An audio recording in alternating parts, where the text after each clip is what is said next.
nosso devocional 30 dias para se tornar uma mulher de oração, uma mulher de fé. E nós seguimos aqui, né? Sejam bem-vindos, sejam bem-vindas, mulheres preciosas, nossa comunidade renovadamente. Calor demais aqui, pensa. E hoje a gente vai seguir como prometido, né? O nosso livro de devocional. Nós já falamos que esse apropriado que Deus já nos deu, através da palavra, através da morte de Cristo. Alexandra Nascimento aqui, trabalhadora do reino. Caso você ainda não me conheça, já vimos sobre conhecer o nosso Pai, o que precisam ser resolvidos antes, né, da gente conseguir acessar o Pai verdadeiramente. Já vimos o poder do Espírito. E hoje, no nosso dia 4, nós iremos falar sobre levar a sério a palavra de Deus. Qual o poder que ela tem, Alexandra? Qual a mensagem que eu preciso pegar dela? O que é que não pode faltar? Né? Como eu posso me apropriar mais do que a palavra diz? O que é que eu tenho direito? Né? É isso que você vai estar aprendendo aqui hoje comigo, tá? Pega a tua Bíblia, não se deixe influenciar pelo que te dizem, mas toma tu mesmo as tuas próprias decisões e conclusões. E aqui a gente vai ver sobre a obediência à palavra, né?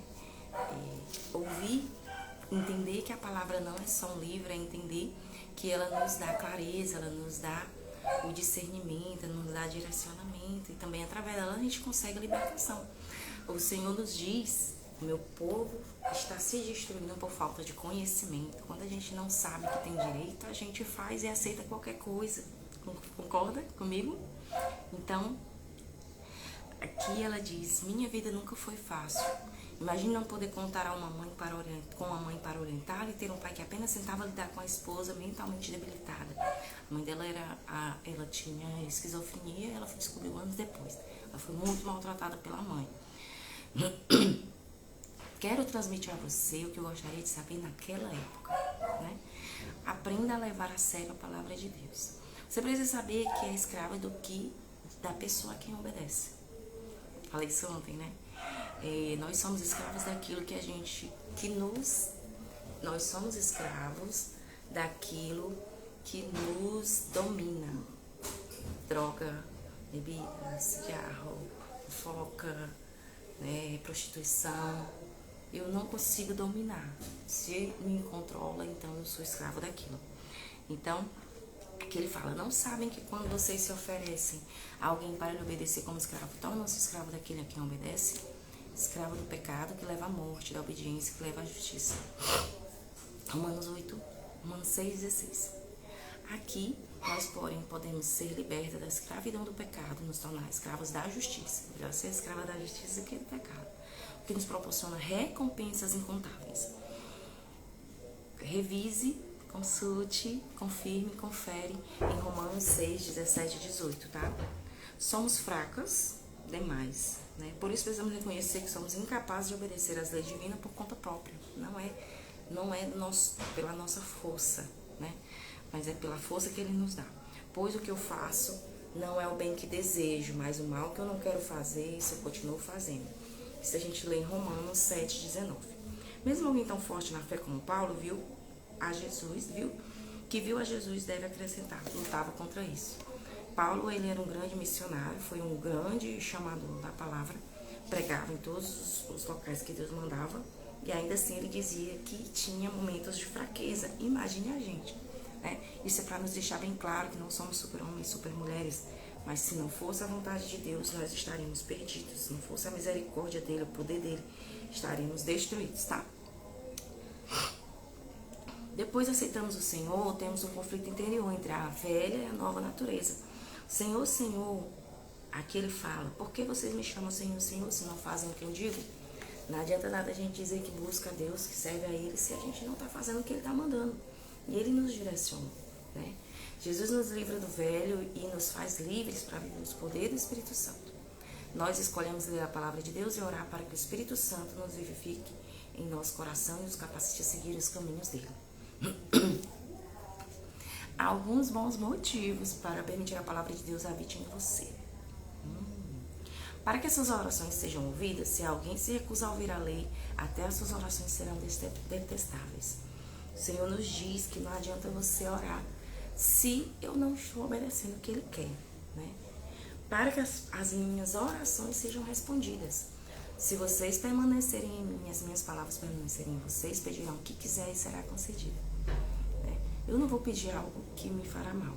Então eu vou estar orando em sentido, em concordância com o que o Senhor quer. Então, o que eu pedir vai ser concedido, né? Segundo a vontade dele. Porque a palavra, alguns motivos para permitir que a palavra de Deus habite em mim, né?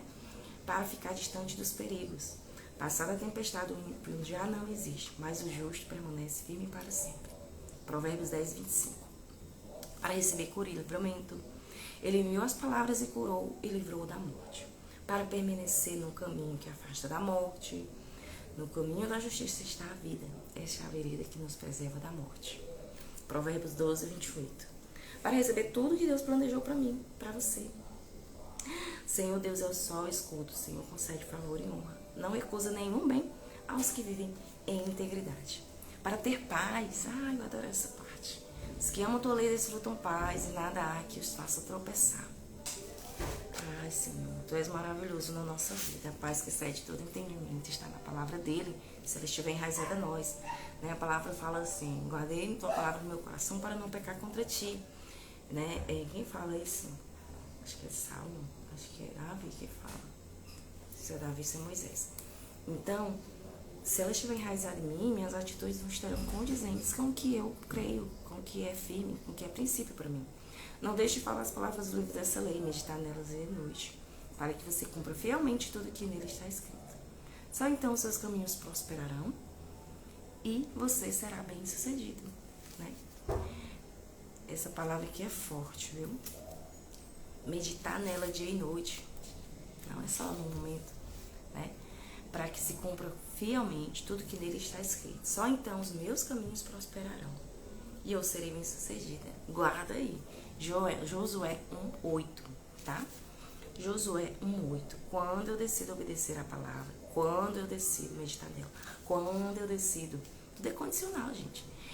Quando eu decido obedecê-la, deixar enraizada na minha mente, até então, o caminho que eu decidi será próspero, né? E eu serei bem sucedida em tudo que eu fizer.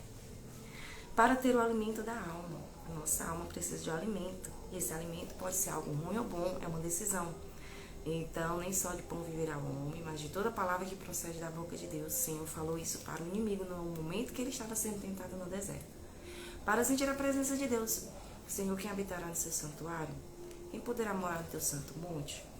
Aquele que é íntegro em sua conduta e pratica o que é justo, que de coração fala a verdade. É extremamente importante compreender que a Escritura, a palavra de Deus, não nos justifica. A justiça vem apenas por meio da fé em Cristo. Deus tornou o pecado por nós aquele que não tinha pecado, para que nele nos tornasse justiça de Deus. Se até Davi, tão pecador que ele não era nem um santinho, né? Mas ele disse: eu me regozijo na tua promessa, para como alguém que encontra grandes despojos, né? Despojos eram recompensas, eram o de melhor que tinha no povo que eles ganhavam a guerra. Odeio e detesto a falsidade, mas amo a tua lei, né? Então ele está dizendo aqui que ele se alegra porque ele é como se ele encontrasse esses grandes tesouros que já existiam nos inimigos que ele ganhou a causa. Obedeça os teus mandamentos. Ele está falando aqui Salmo 119, 162 ou 163. Obedeça os teus testemunhos, amo-os infinitamente. Salmo 119, 119, parte 167. Davi amava a lei do Senhor. Ele também declarou, e era Davi que a gente sabia que tudo que ele fazia era próspero, né? A lei do Senhor é boa e perfeita, revigora a alma. Senhor, são dignos de confiança os teus testemunhos. Tornam-se sábios e inexperientes. E tornam sábios os inexperientes. Olha que lindo.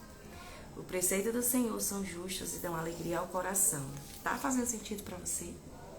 Que a palavra do Senhor nos vivifica, nos dá alegria, nos dá energia, nos dá um olhar diferente da nossa situação. Se Davi foi o que foi, sendo limitado, sendo pecador como nós, tendo tido suas falhas. Imagine nós buscando a Ele verdadeiramente com a palavra, não como um livro de história, mas como um livro que verdadeiramente nós consultamos como uma bússola verdadeira, né? Todas as vezes que ler a palavra de Deus, o Espírito Santo iluminará a alma. Por isso eu digo, ore antes, peça para que Ele direcione, porque senão a gente não vai entender. Por um momento eu também não entendia, né? Você terá maior clareza, esperança renovada e uma paz profunda. Você se tornará mais parecida com Cristo e amará mais a Deus e sua palavra. E assim teremos consequências positivas, melhores consequências que o Senhor pode nos dar, né? A Bíblia é a autoridade suprema de Deus sobre tudo que está relacionado à sua vida, né? Precisam estar alinhadas nossas atitudes, os nossos desejos, os nossos planos, precisam estar alinhados a Ele, né? E Ele diz que a verdade nos liberta, a palavra de Deus nos liberta, né? De todo mal, de toda opressão, de todo medo, de toda angústia, de toda prisão, tá? Mas não se trata apenas de qualquer verdade, você pode conhecer a verdade sobre suas finanças. Nela a gente encontra sobre tudo, Provérbios é um dos livros que mais fala disso. Finanças, saúde, casamento, relacionamento, situação no trabalho, economia, governo, né? Assim, a gente consegue ter todo o direcionamento. A palavra de Deus é chamada de espada do Espírito, em Efésios 6,17. Ela é espada para que a gente possa guerrear com as almas espirituais, né? De forma espiritual. A palavra, ela consegue, o Senhor Jesus, ele rebateu com a palavra o inimigo. Assim a gente precisa ter essa palavra enraizada, para quando o momento que a gente tiver dificuldade, no momento que a gente tiver no momento de angústia, de preocupação, ou mesmo de palavras que alguém possa lançar contra a gente, o próprio inimigo contra a gente lembrar, não, a palavra do Senhor diz que eu sou mais forte, a palavra do Senhor diz que em Cristo eu sou mais do que vencedor, a palavra do Senhor diz que eu tenho grandes promessas, né? Para que a mentira não se enraize, mas a verdade seja firme. Senhor, eu sou grato por tua palavra, ela me mostra como viver e reconhecer que minha vida não dará certo se não vivê-la da tua maneira. Ajuda-me a entender tudo que leio em tua palavra. Abre os meus olhos para que eu veja as maravilhas da tua lei. Salmo 119:18 fala, né? Obrigada pelo conforto, pela cura, pelo livramento, pela paz, pela tua palavra que traz a mim. Ele é alimento para minha alma faminta. Ajuda-me a lê-la todos os dias para que eu adquira um sólido entendimento de quem és, de quem me criaste para ser e de como devo viver. Ajuda-me a nunca me afastar da tua lei, né? Peço que purifique de todo mal e que reveles qualquer coisa que não for da tua vontade para a minha vida. Ensina-me a maneira certa de viver, a fim de que minha vida dê certo de forma que planejaste. Vamos ter a palavra de fixação, né? Palavra de fixação, que a gente possa fazer essa oração. Senhor, me ajuda a entender a tua palavra, para que a tua palavra seja luz, a tua palavra seja meu alimento, a tua palavra seja minha clareza, seja minha lâmpada para os meus pés, né? E luz para o meu caminho, como fala em Salmos, para que eu possa entender qual é a tua boa, perfeita e agradável para a minha vida. Para que eu possa ter clareza verdadeiramente do que tu quer que eu faça, do que tu quer que eu não faça também, né? A gente possa ter essa oração sincera e real. E para fixação, como é feliz aquele que não segue o conselho do ímpio, não imita a conduta dos pecadores, nem se assenta nas rodas dos escarnecedores. Ao contrário, a sua satisfação está na lei do Senhor, nela medita dia e noite. É como árvore plantada em beira de águas correntes, dá fruto no tempo certo. Não murcha, as suas folhas não murcham, tudo que ele faz prospera. Salmos 1:3. Salmos 1:3, tá? Ser uma planta que está perto do rio, que sempre está prosperando, que sempre está dando alimento, que dá alimento no tempo, mesmo sem ter tempo de plantação, ele tem. Por quê? Porque a água da vida é o Espírito Santo, a água da vida é Jesus, né? Está enraizado nele, né? A água é o que dá o fôlego, que dá a energia, que nada disso, nada pode ser feito com a planta se não tiver água. Ela pode morrer de ter adubo, se não tiver água, ela não consegue enraizar, ela não consegue ter folha, as folhas não conseguem fazer sua função, os frutos não vêm. Então, nós precisamos dessa água, do Espírito Santo, da água que é Jesus, e da palavra enraizada na nossa vida. para que a gente consiga ter todas essas promessas cumpridas na nossa vida, tá bom? Obrigada pela tua companhia comigo, tá? Eu honro a tua companhia de estar aqui ouvindo a palavra do Senhor, verdadeiramente, o que Ele quer para a tua vida no dia de hoje. Fixa essa palavra, Salmos 1, né? Deixa ela guardada no teu coração, para que nada possa roubar de ti tudo que é teu de direito, tá? Tua paz, tua força, tua alegria, o teu contentamento, tudo que Deus tem prometido para a tua vida não possa ser roubado de forma alguma, certo? Muito obrigada pela tua presença. E fala pra mim aqui nos comentários qual parte fez mais sentido pra ti. Não esquece de compartilhar com aquela amiga que precisa de uma palavra e você nem sabe se você pode se alimentar, se você precisa, se você chegou até aqui e fez sentido. Se fez sentido pra você, pode fazer sentido pra ela também. Ela pode estar precisando de uma palavra do Senhor na vida dela, tá bom? Nos vemos amanhã e até a próxima. Amanhã, dia 5, transforma a adoração em hábito. Muito bom, muito bom. Entende?